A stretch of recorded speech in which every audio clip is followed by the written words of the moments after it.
फक्त 20 सेकंदामध्ये बनणारं हे खारं वांगं तुमच्यासाठी. नक्कीच एकदा ट्राय करा. चवीला एकदम मस्त लागतं. तुम्ही कधीसुद्धा खाल्लं नसेल असं वांगं.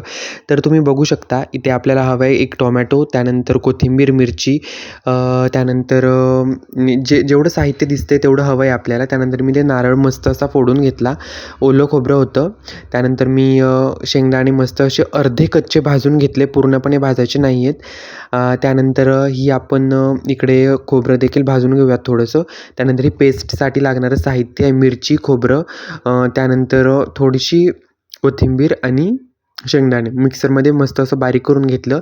त्यानंतर त्या पेस्टमध्ये हळद आणि मीठ ॲड केलं. त्यानंतर त्याला मस्त असं कालवून घेतलं, मिक्स करून घेतलं. तर तुम्ही बघू शकता. त्यानंतर मी ह्याला मस्त असं वांग्यामध्ये भरून घेतलं. शेवटपर्यंत भरून घ्यायचे पूर्णपणे. तर तुम्ही बघू शकता, तुम्ही देखील अशाच प्रकारे भरून घ्या. मस्त चवीला एकदम मस्त लागतं.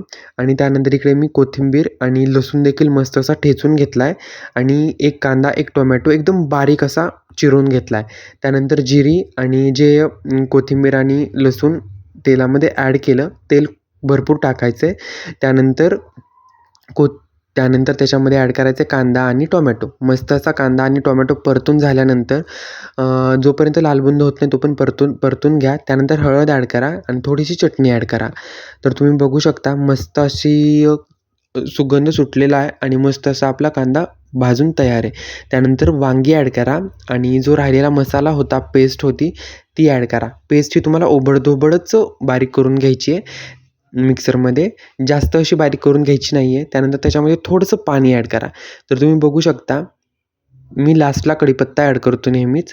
वास मस्त येतो आणि चव देखील मस्त लागते. त्यानंतर थोडंसं अजून पाणी ॲड करा आणि मस्त असं त्याला शिजू द्या. पाणी कमी होऊ द्या.